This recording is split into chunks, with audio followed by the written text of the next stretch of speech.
My sister pointed a gun at me and said, "Sign the papers or else." My dad watched silently. I didn't sign. I just smiled and said, "Look at this." She did. And went pale. 5 seconds later there was a loud bang. That's where the day ended. But where it began it looked like nothing more than a family get together.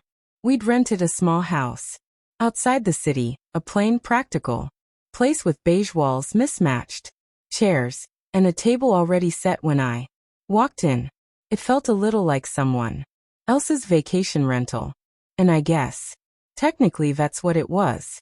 Mom was fussing in the kitchen, unpacking groceries from paper bags, a loaf of bread, a bunch of bananas, sandwich meat. The kind of food you buy when you want to look like you made an effort without really cooking. "Hi, honey," called, smiling too brightly, as if this was all perfectly normal. Dad followed behind her, carrying a cooler with the slow heaviness of a man who never rushes unless he has to. He nodded at me, not cold, not warm, just Dad. Then came my sister, sunglasses, hairbrush to perfection, perfume already filling the air. She kissed the air next to my cheek. "Glad you made it," she said. For a while it felt ordinary, like maybe this really was just a family day. The kind where Mom sets out too much food, Dad sits at the head of the table, and my sister talks about the traffic on the. They led me down the hallway into a spare room. No pictures, no decorations, just a table, 2 chairs, and a stack of papers waiting in the middle. "This will make everything simpler," my sister said, sliding the papers toward me. Dad stood near the door, arms crossed, silent. I sat, picked up the first page, legal words, stacked neatly across the paper. Way over. We even went for a short walk. Before lunch, the path behind the house looped around a small field. My mom pointed out some wild flowers. My dad made a comment about the weather, and my sister scrolled through her phone when she thought no one was looking. It was the kind of walk families take when they don't know what else to do with themselves. I answered their questions politely, kept my voice light. From the outside, we probably looked like a normal family, spending a normal Saturday together. Back at the house, Mom got busy arranging food on plates. Sandwiches cut into triangles, potato chips poured into a bowl, fruit piled high in the center. She always overdid it, even when there were only 3 of us. "Eat something," she said, pushing a plate toward me like it was her mission. "I already ate," I said. She laughed it off, but I saw the flicker in her eyes. She wanted everything to look perfect, even if it wasn't. We sat down together. Dad at the head of the table, Mom to his right, my sister next to me. For a while the only sounds were forks and glasses, the kind of silence you don't notice until you realize no one said a real thing in minutes. Then my sister spoke, light and casual, as though she'd just thought of it. "So, are you going to do something fun with the inheritance?" The word landed like a stone in a still pond. My mom looked down at her plate. My dad took a sip of water. My sister's eyes stayed locked on me. Too bright. Too fixed. I shrugged. "I haven't decided yet." Her smile twitched. "You've got options, at least more than the rest of us." Dad cleared his throat. "Family should share," he said softly. "It's the right thing." I sipped my coffee. "We'll see." Mom jumped in quickly, changing the subject. She asked about my apartment, my work, but the mood had already shifted. The inheritance sat at the table with us now, heavier than the food, louder than the silence. We ate a little more. My sister made small digs, disguised as jokes. Dad mostly stayed quiet. Mom kept asking if I wanted more fruit. Then, after a pause long enough to make the air feel stiff, my sister pushed her plate away and smiled. "Come with us," she said. "We want to show you something." Her tone was light, but something in me tightened. Dad stood. His chair scraped the floor. He didn't meet my eyes. I flipped to the second, then the third. My breath slowed. It was a waiver. A document stating I gave up all rights to the inheritance and transferred everything to them. Not a share, not even a split. Everything. I let out a dry laugh. Are you serious? You actually expect me to sign this? My sister didn't flinch. It's what he would have wanted. Really? I asked. Did he send you a memo? Dad's voice was sharp. Don't be difficult. It's not difficult, I said. It's ridiculous. The pen sat waiting on the table. My sister nudged it toward me. Let's be adults, she said. We can do this quickly and with dignity. Dignity? I raised my eyebrows. This is daylight robbery with stationery. Her face flushed. You don't deserve it. Maybe not, I said. But I'm not signing it. Her chair screeched as she stood. Sign it. No. The word hung there, bigger than it should have been. My dad's eyes narrowed. You'll regret this. I looked back at him calmly. I regret showing up. And then in one smooth motion my sister reached into her bag and pulled out a gun. The room went silent. Even the hum of the lamp seemed to cut out. From the kitchen, my mom's voice floated down the hall. Tea's almost ready. My sister leveled the barrel at me. Sign the papers, she said. Or else. My dad stayed frozen by the door. His silence said more than words. I put the pen down.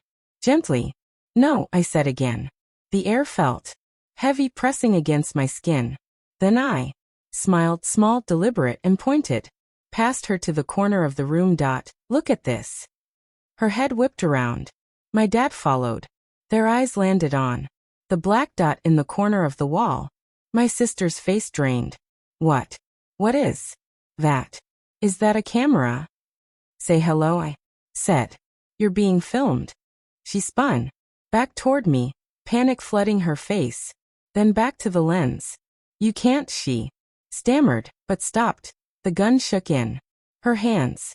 She raised it toward the camera, her voice cracked. Turn it off. Can't, I said.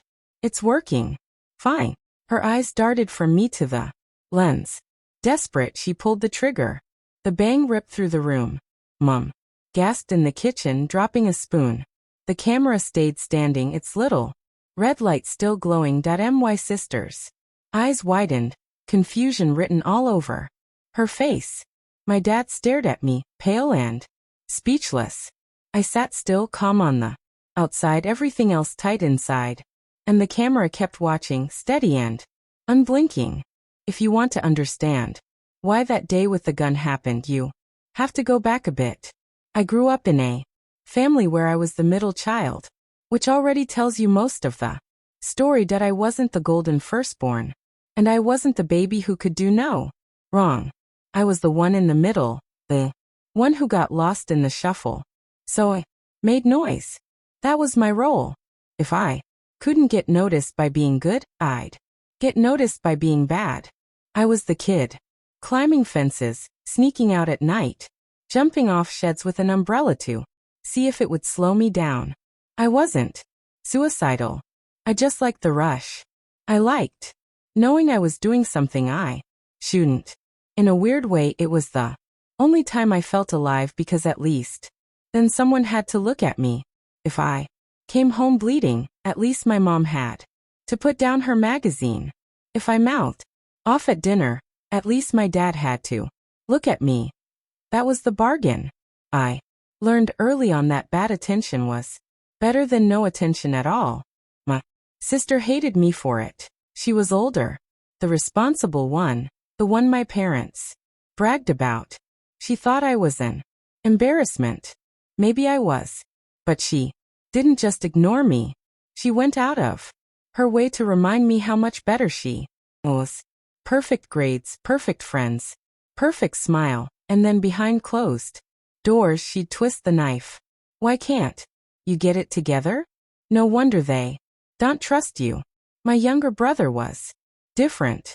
Not exactly close, but he saw me. He'd sit with me, roll his eyes at our parents, and sometimes even cover for me when I did something stupid. Was the only one who made me feel like I wasn't completely alone in that house. By the time I was 18, I couldn't take it anymore. I packed a bag and left. No safety net, no college fund waiting. Nothing. Just me and whatever I could scrape together. It wasn't easy, but I preferred struggling on my own to suffocating at home. The one person I missed was my grandfather. He was nothing like the rest of them. He was nothing like the rest of them. Where my parents cared about looking good, Grandpa didn't care at all. He wore the same clothes for years. His shoes were scuffed. He'd show up to birthdays with a card from the discount store and a handshake like he'd just dug a ditch. Mom used to mutter, "He looks like a homeless man." My dad would sigh and shake his head like Grandpa embarrassed the family. But I liked him. I liked that he didn't play the same games as the rest of them. He didn't try to impress anyone. He didn't even seem to notice when people rolled their eyes. He'd tell me stories about his old jobs, the places he lived, people he knew. None of it glamorous, but all of it real.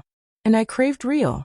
Sometimes when we went out for coffee, I'd pay for him because I thought he couldn't afford it.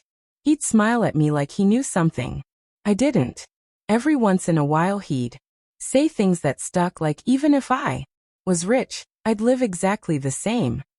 Because once people know you've got money, they stop seeing you. All they see is what they want from you.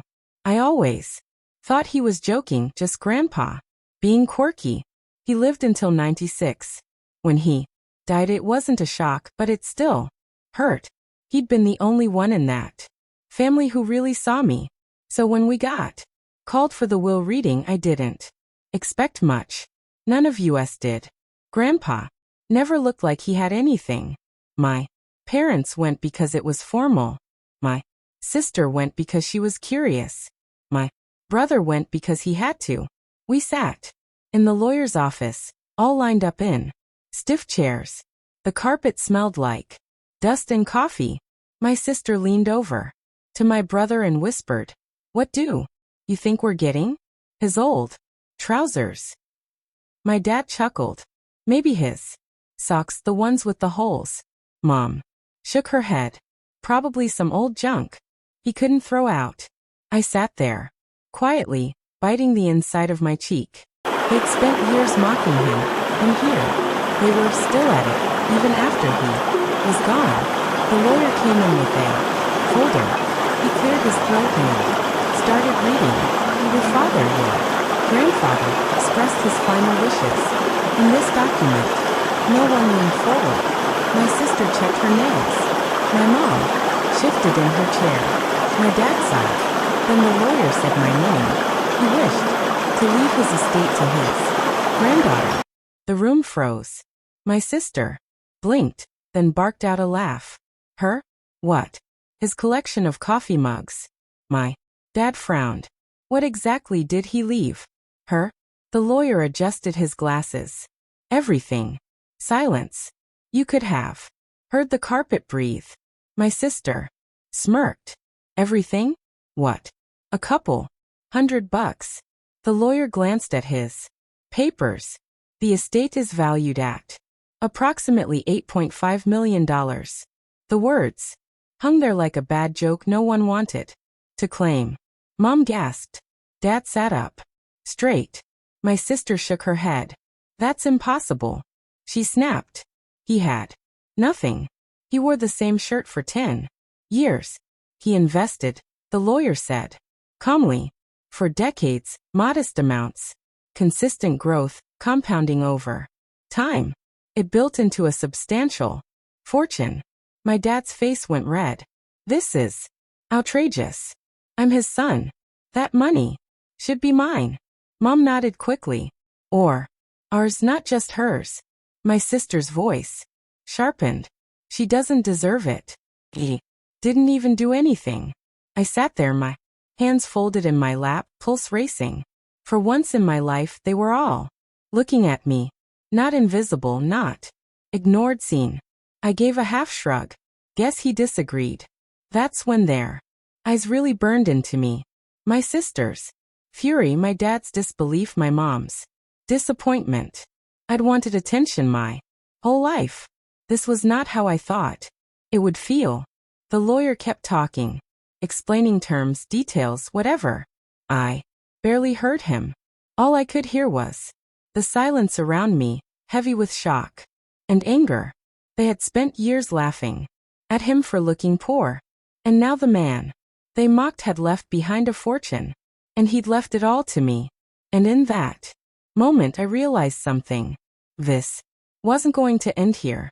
The bang was still hanging in the room like an echo that didn't know where to go. Nobody moved. My sister stared at the corner, waiting for the camera to fall. It didn't. The little red light just kept glowing, steady and smug. My dad's mouth twitched like he wanted to speak, but forgot how. Why didn't it break? My sister whispered more to herself than anyone. I didn't answer. Sometimes silence says more than a lecture. Her grip tightened. Another shot cracked through the room. The lamp flickered. The air jolted and still the camera didn't move. She lowered the gun, breathing fast. What is wrong with this thing? Plenty, I said, but not what you think. That's when the footsteps came. Firm, heavy, too controlled to be family.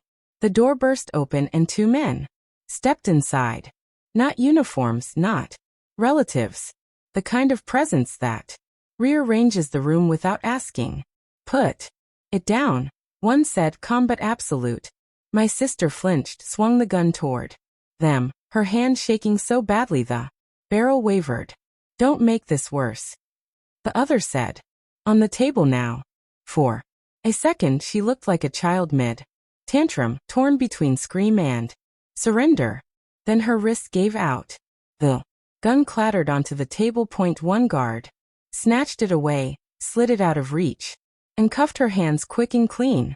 The other put a steady hand on my dad's shoulder. He froze. The room exhaled for the first time in minutes. I looked at my sister, wide-eyed and cornered. Everything's recorded, I said quietly. You're not walking away from this. He glared back, words ready, but useless. And that's where I'll pause and explain. Not to them, to you. Because you're probably wondering how I knew. How I wasn't shaking out of my skin when my sister pulled a gun on me. How I sat there steady while my dad played statue. The truth is I did shake, just not where they could see it. A few days earlier, my younger brother had called me. His voice was tight, nervous. He said he overheard something. My parents and my sister talking. He didn't give details. Didn't want to be dragged into it. But he told me enough. Enough that I froze. Enough that I knew I didn't want to believe him. I told myself they'd never go that far. But deep down I knew what my family was capable of, and I'll admit it, part of me wanted to test them. I've always been like that. When I was a kid, I jumped off sheds with umbrellas just to see if they'd slow me down. Climbed fences because someone told me not to. I like the rush. I like the danger. When you've been invisible your whole life, you chase whatever makes people look at you. So yes, I went because I wanted to see.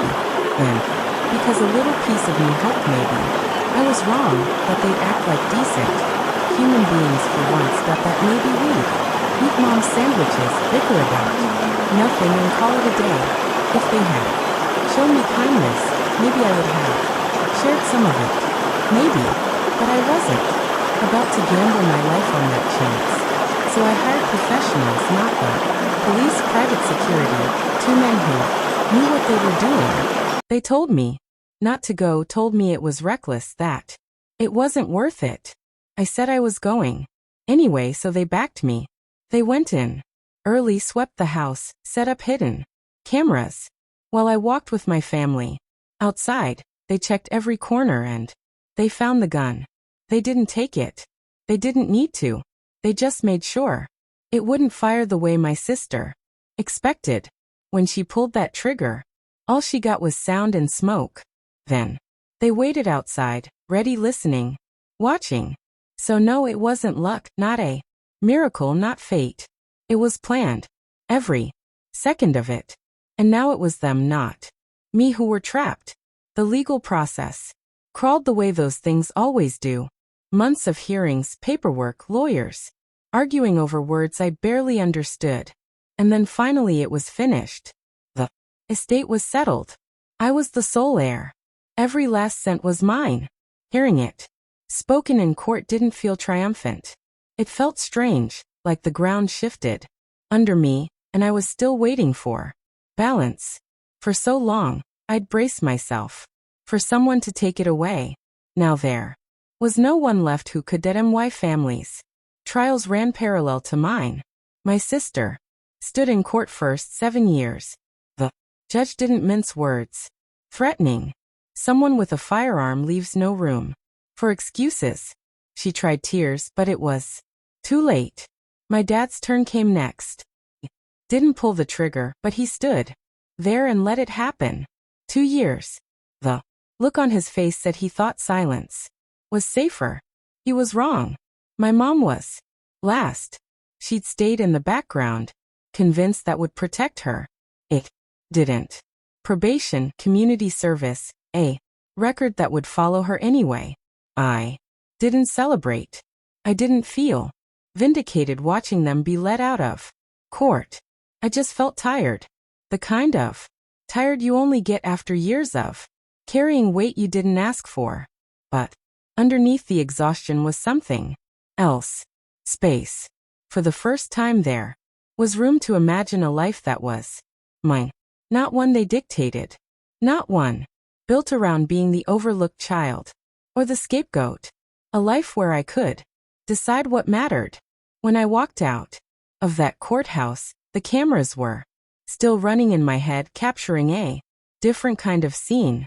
No shouting, no papers shoved across tables, no guns pulled out of handbags, just me stepping forward with nothing and no one holding me back anymore.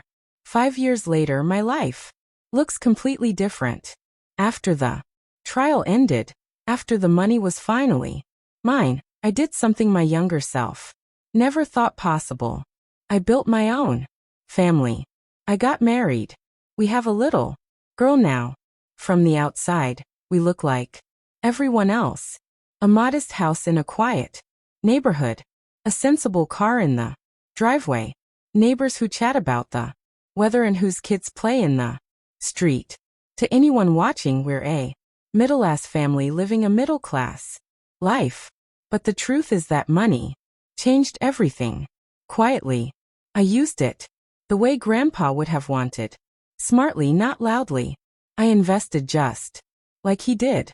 I set up a trust fund for my daughter, not to spoil her, but to make sure she'll always be safe when she's grown. For now, she doesn't know how much we have. She doesn't need to. She's busy being a kid, and that's exactly how it should be. I didn't hoard it all for myself either. My younger brother, the one who warned me, got what he deserved too. I paid for his college, cleared his debts, helped him get his first apartment. He never asked, and that's why I trusted him with it. Now he's making his own life, standing on his own 2 feet. As for me, I do spend it. I've traveled the world. Italy, Japan, even the Maldives. I've stayed in beautiful hotels, eaten food that still makes me smile when I think of it. I buy comfort when I want to, freedom when I need it. But when I'm home, I dress simply. I shop at the same grocery store as everyone else. To the outside world, nothing looks unusual. That's the way I like it, because I finally understand what Grandpa meant. If people think you're rich, they'll only ever see the money. If they think you're ordinary, you get to live free. I still chase a little adrenaline now and then. Skydiving, scuba diving, climbing mountains. But I do it safely. I've learned how to feed that part of myself without breaking everything else. At the end of the day, I don't need strangers to see wealth on me. I need my daughter to grow up safe, happy, and